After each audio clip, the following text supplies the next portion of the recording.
ça et là, il va le projeter. OK. Donc, après, vous pouvez faire un résumé dans l'une des langues.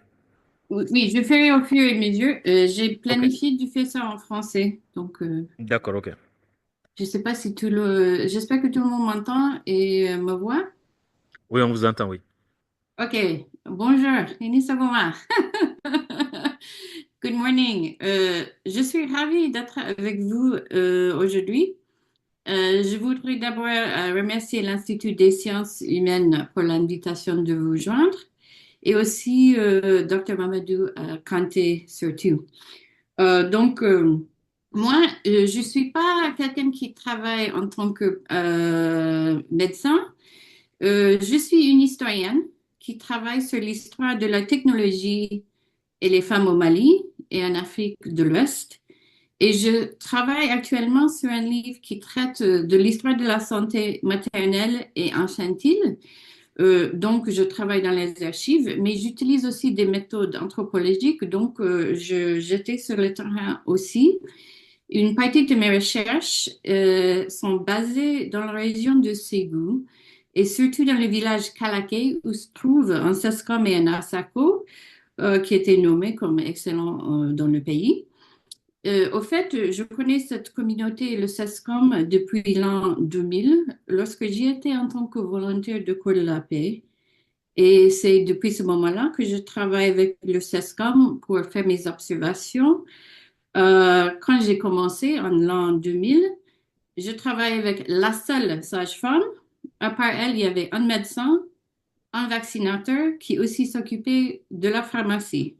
Donc, dans 25 années, j'ai vu un grand changement pour le meilleur, une grande amélioration pour la santé maternelle et infantile grâce au travail des gens professionnels qui travaillent à SASCOM et à SACO. Donc, je les remercie pour leur travail et pour tous les professionnels qui sont dans la salle aujourd'hui. OK, donc ce que je vais essayer de faire, c'est de regarder un peu l'historique que j'ai pour la période très tôt du siècle, du 20e siècle et les observations de maintenant.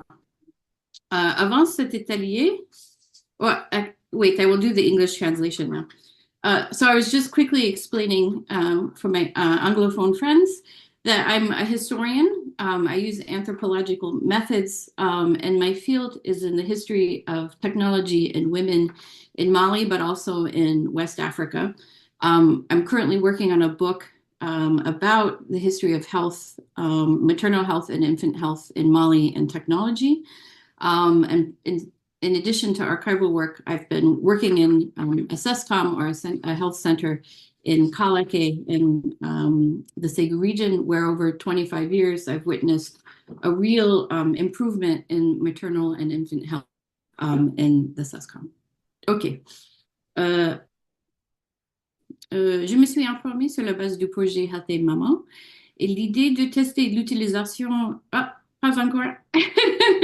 Merci. L'utilisation des messages voix et SMS pour aider les mamans à bien suivre leur visite prénatale, ce qui m'intéresse beaucoup et m'a l'air d'être très prometteur. Pour réfléchir sur ce projet, je voudrais d'abord vous parler de certaines idées que des chercheurs travaillant sur la technologie en Afrique ont posées comme centrales pour bien comprendre comment des communautés diverses en Afrique utilisent des technologies, des fois les rejettent, ou même les adaptent ou improvisent pour mieux en bénéficier. Ensuite, je vous donnerai quelques exemples venant de mes recherches avant de revenir au projet de Healthy Maman et l'utilisation des téléphones mobiles pour augmenter la participation des mamans aux visites prénatales. So very quickly, before the workshop, I had learned about the Healthy Maman project from Dr. Conte, learned a little bit more about it by going on the website, and I'm very impressed by the idea and think that the idea of bringing women into the prenatal visits more often by using SMS and voice messages is very promising. So what I'm going to do is talk a little bit about ideas in the field of technology studies in Africa, and then go to a few of my research examples that I think might be helpful for us to think about. Premièrement, Les historiens et les anthropologues de la technologie ont bien mis en question l'idée que la technologie ne vient que de l'Ouest et lorsqu'une technologie arrive au Mali ou ailleurs en Afrique, que c'est simplement une question d'enseignement et comment l'utiliser. Cette idée est simple, mais c'est quelque chose d'important puisque c'était très enraciné que l'Afrique n'a pas beaucoup de technologie. Et cette manière de présenter la technologie persistait longtemps dans le monde du développement, mais ça ignore leur rôle important. Bon, si on va parler des technologies de la africaine, mais aussi pour le projet Healthy Maman, le rôle des mamans, par exemple, en utilisant leur téléphone. Transférer une technologie, au fait, n'a pas de route simple. Et je vous donnerai l'exemple de la balançoire pour enfants. C'est un outil de premier usage pendant une visite postnatale pour enfants. Mais ce n'était pas vraiment bien introduit au Mali pendant la période coloniale. Pendant les années 30, j'ai vu des documents d'une inspectrice des colonies qui critiquait l'administration d'un échec total au niveau de la santé infantile quand des mamans ne venaient soit pour se délivrer de leur bébé, ni pour leur peser à la maternité, alors que très peu de maternités avaient des balançoires à cette époque-là, dans les années 30, et il y avait très peu de maternités. C'était un manque d'infrastructures de la santé, bien sûr, mais même dans les années après, c'était plutôt la vaccination et les technologies de la vaccination qui touchaient plus des mamans et des bébés pendant la période coloniale. Encore, les mamans et les familles qui habitaient près d'une maternité rejetaient la balançoire, même s'ils avaient commencé de venir à la maternité pour des cas d'un accouchement dangereux ou un cas de maladie grave d'un enfant. C'était que dans les années 70, vers la fin, qu'il y avait le premier projet pilote de planning familial qui s'intéressait à améliorer la santé de la maman. Après, c'était dans les années 80, il y avait des projets qui s'intéressaient à la nutrition. Donc, même à cette époque-là, il n'y avait pas beaucoup de promotion des consultations prénatales, puisqu'il y avait d'autres choses qui venaient avant. Donc, ce que je veux dire, c'est que c'est tout récent, le renforcement des consultations prénatales. Donc, il faut vraiment mettre ça un peu en la vue historique. Okay, so what I've just laid out a little bit was talking about technologies, how they come to the continent, a long-standing sort of stereotype about the continent that it wasn't a place of technology, that this idea really misses the important work of African professionals in using technologies for health in projects like Healthy Maman, the role that mothers could play. And I spoke a little bit about the infant scale. I forgot the word in English for a second. That its history in the early 20th century was not one of adoption, that there weren't actually very many clinics in the 1930s. This is the archive that I'm working with. But the administration was really criticized in the 1930s. They were actually trying to emphasize infant and maternal health, but they didn't have very many maternities to begin with, and they didn't have scales. They were more common to have maternities and scales. It was really through vaccination that the health services first really reached mothers and children in the colonial period. And where there were maternities with scales, families and mothers did not to go for those kinds of consultation services. They would go for a difficult birth or the case of a very ill child. So it wasn't really until the late 1970s, the first pilot program for family planning was carried out in Mali. It was supported by Canada, actually, with the idea that this would improve women's health. Women who were expectant mothers or were planning to have children. Then in the 1980s, there was an emphasis on nutrition. So prenatal consultations were really late to be sort of most emphasized. So the point is that this is actually really kind of recent, thinking about this and the long history of health and technology. OK. Je laisse la question de transfert pour les technologies pour maintenant. Et je veux parler un peu de l'improvisation avec des nouvelles technologies venant d'ailleurs. Par exemple, si on prend le téléphone mobile, maintenant les Maliens ont changé l'utilisation de cette technologie et c'est devenu vraiment une technologie malienne. Donc, pour ce projet, est-ce qu'on peut s'adapter l'objet, l'outil, le téléphone et l'utiliser d'une façon significative pour leur santé? Et est-ce que les centres de santé de toute taille peuvent s'adapter à l'usage des téléphones mobiles pour mieux servir les mamans et améliorer la santé? Je pense que vous êtes bien sur cette piste. Ce que moi, j'aimerais parler maintenant, c'est l'infrastructure d'une technologie. Est-ce qu'on a besoin de ce qu'il faut pour le faire marcher? La participation des gens, par exemple, peuvent faire partie de cette infrastructure, donc les mamans. Et est-ce que les mamans ont ce qu'elles ont besoin pour utiliser le téléphone pour ce projet? Donc, ce que je veux faire maintenant, en pensant à l'utilisation de l'infrastructure, pensant à ces questions, je vais vous donner des exemples de mes recherches sur l'histoire tôt de la vaccination. So I'm going to move now to talking a little bit more about the history of vaccination and thinking about questions of infrastructure, improvisation, that hopefully will give us lessons for thinking about how the technology of the telephone can really be turned into something that is going to help mothers and their health. I do think that the project is well on this path, but I think it's worth looking at some of these historic questions. OK, d'abord, pour mettre une campagne de marche de la vaccination elle-même, les outils pour vacciner, donc aujourd'hui les aiguilles et des seringues, un moyen de garder la vaccination froide, donc la chaîne froide, des moyens pour transporter les doses. Souvent, le vaccinateur doit aussi garder frais le vaccin, donc encore la chaîne froide dans une petite boîte. On a besoin aussi de l'espace pour le faire, donc le hangar de SESCOM, et les moyens de disposer des matériaux usés.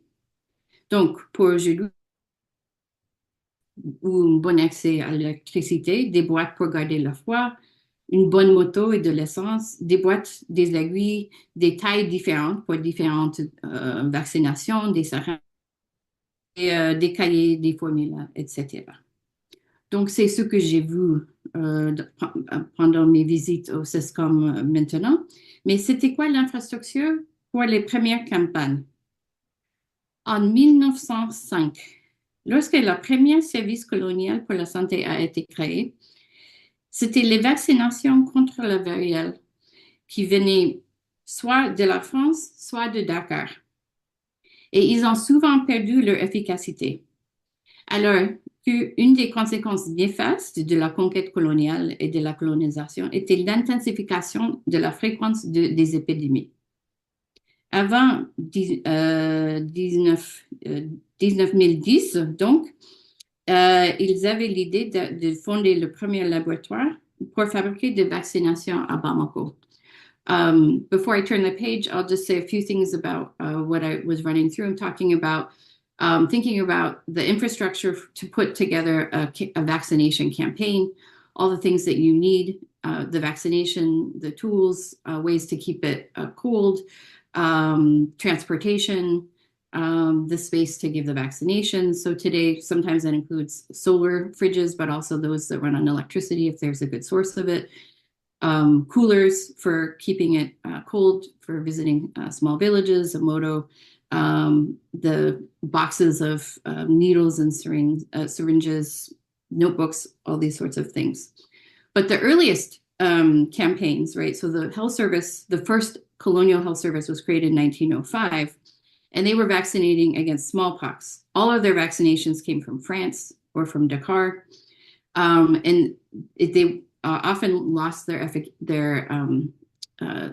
they were sterile by the time they reached the colony. This was devastating because there were more epidemics because of the conquest and colonization. So in 1910, they created the first vaccination in Bamako. Et maintenant, pour aller à l'image des Canaries, je vais vous expliquer comment le lien que le Canari a avec la vaccination. Donc, à cette époque, très tôt, coloniale, il y avait toujours un problème de la chaîne froide. Donc, ils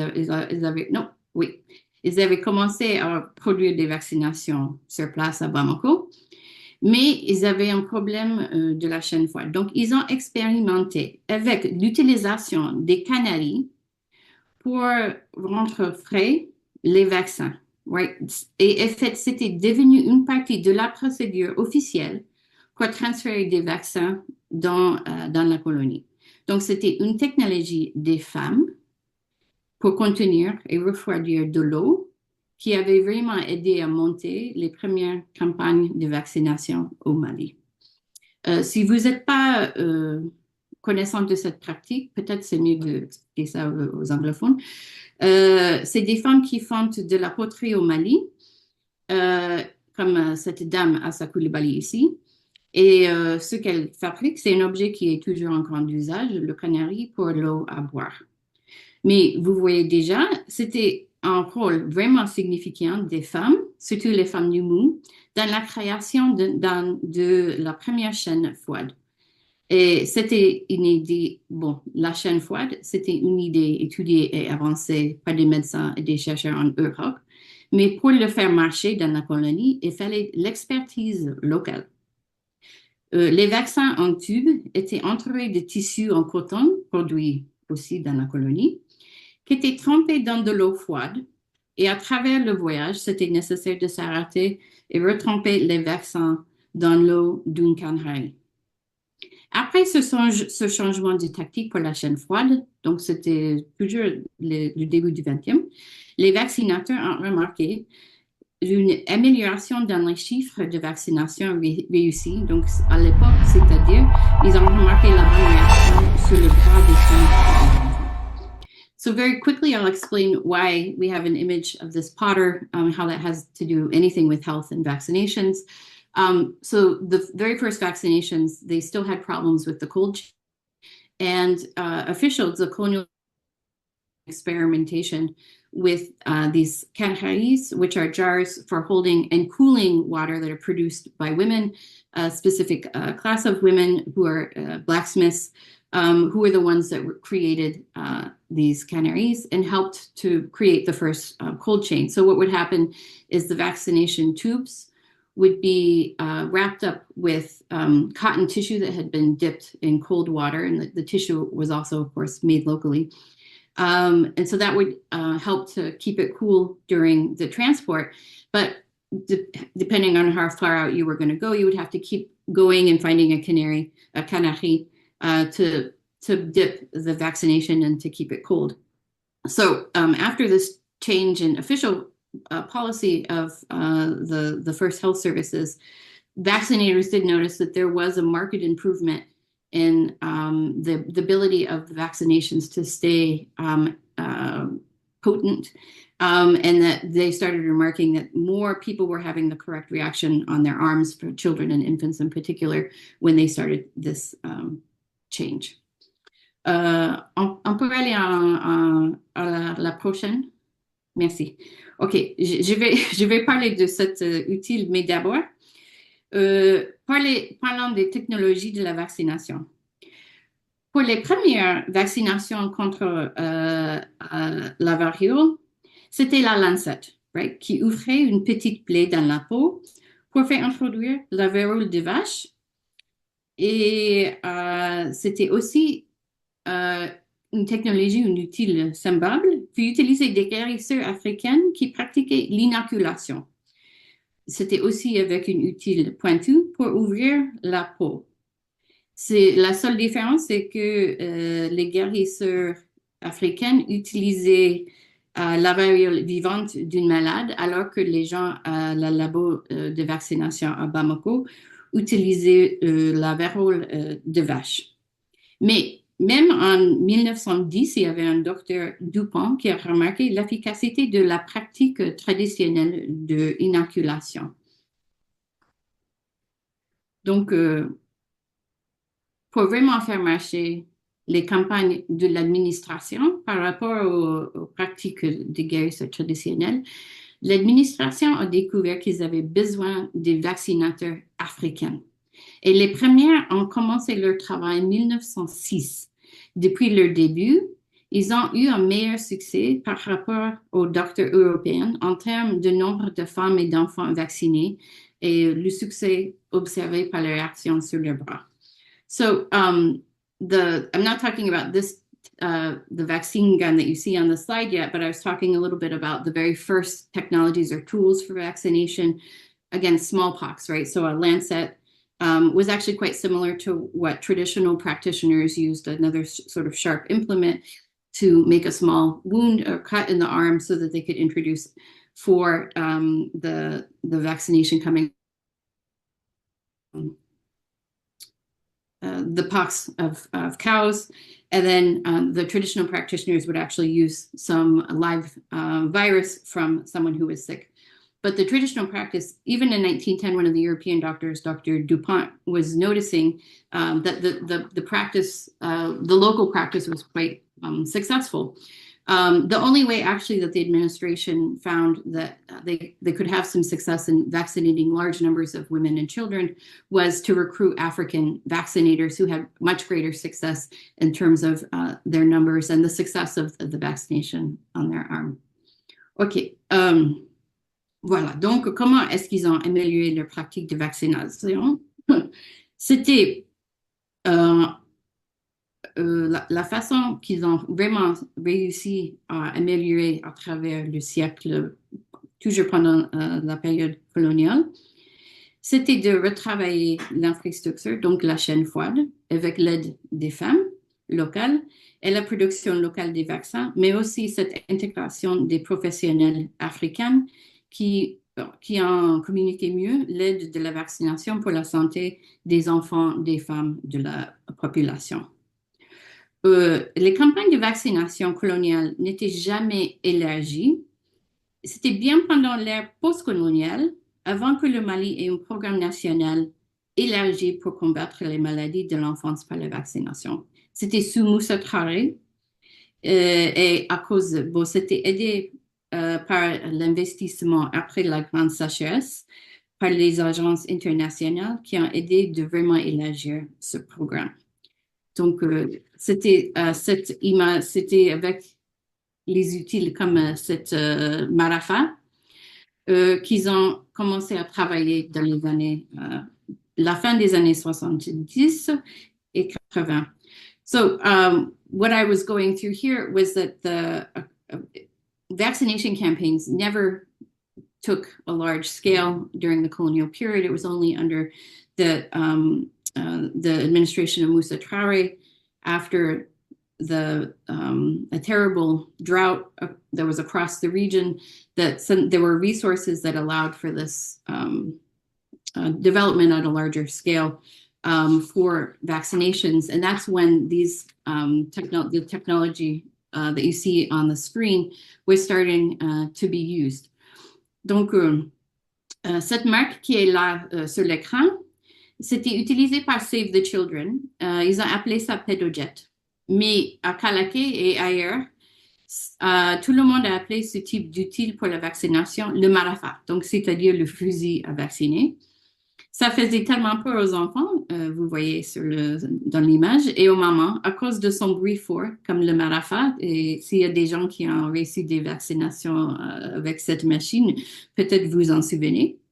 On n'utilise plus cette technologie, mais les vaccinateurs qui travaillaient après devaient apporter toutes sortes d'outils pour stériliser leurs aiguilles et les amener par moto au village. Donc, ce n'était jamais facile au niveau de l'infrastructure de vacciner les femmes et les enfants.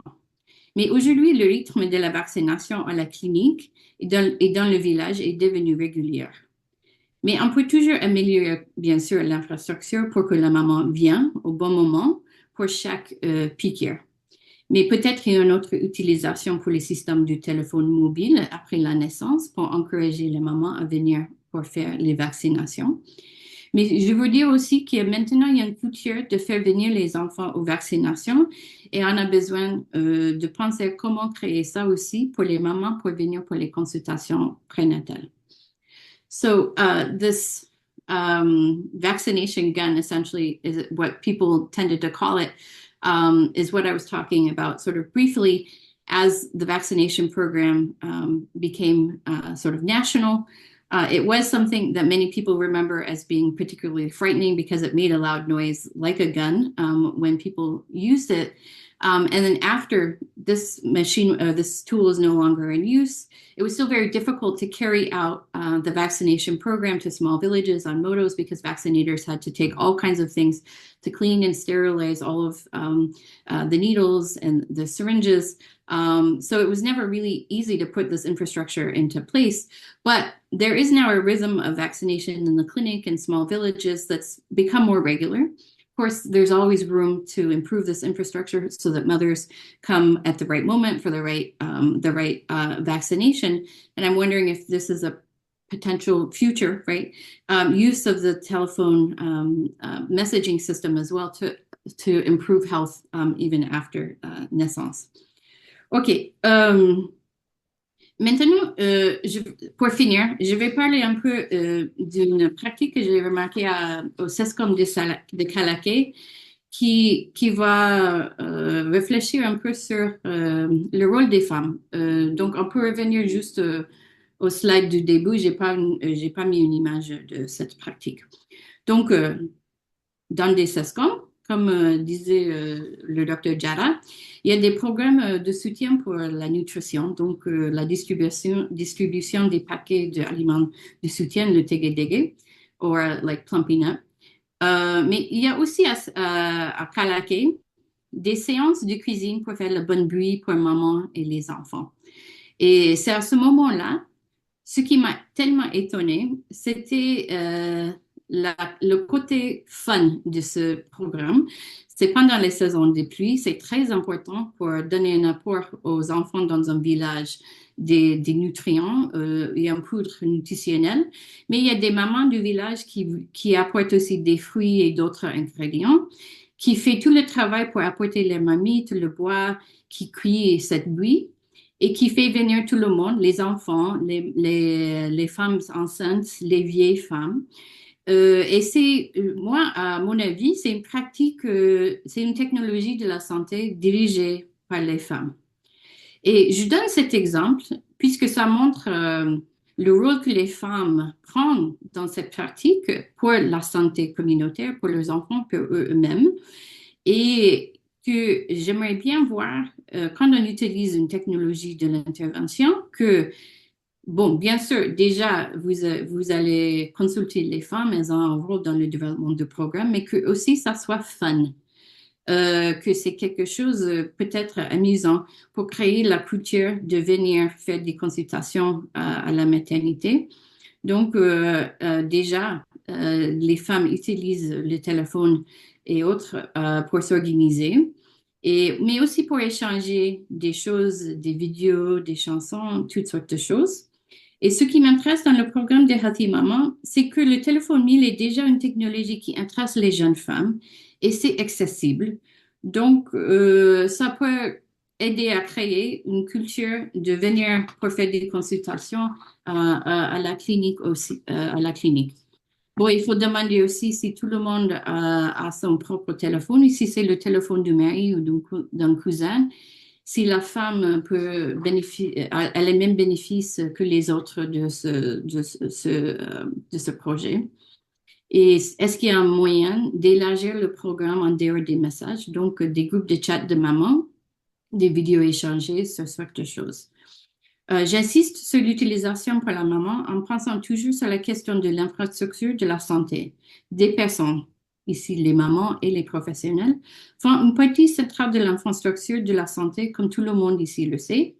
Et comment encourager les femmes de faire vraiment partie de cette structure et de leur santé et de la santé de leurs enfants pour qu'elles trouvent ça utile, mais aussi amusant et enrichissant. So I'm finishing up this practice of making it's like a improved nutrition. What is the word in English? It's like a drink, but it's thicker than that. Anyway, so it's part of the nutritional support programs, like giving out Plumpy Nut packages in the rainy season. This is something that I observed in Kalake. And when I saw it, it was something that surprised me at how fun it was. That the women take like a huge part of organizing it.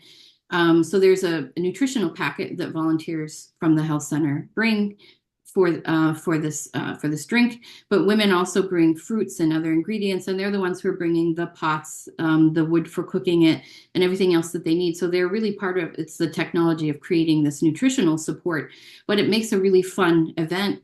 They're the ones who are calling children and mothers and women who are pregnant and older women to come and take part to drink together. So it makes for an event that isn't like a treatment, even though it is a nutritional support, but it makes it very fun.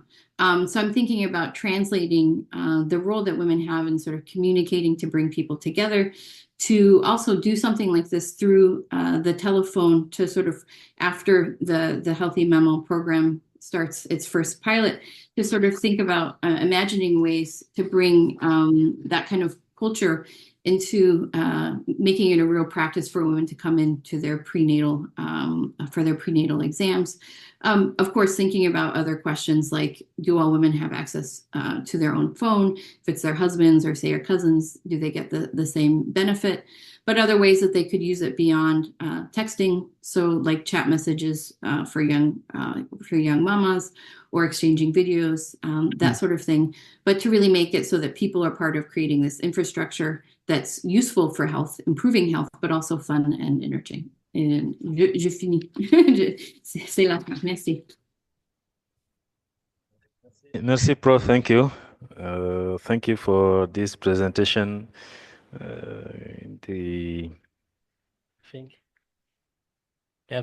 Merci beaucoup. Merci.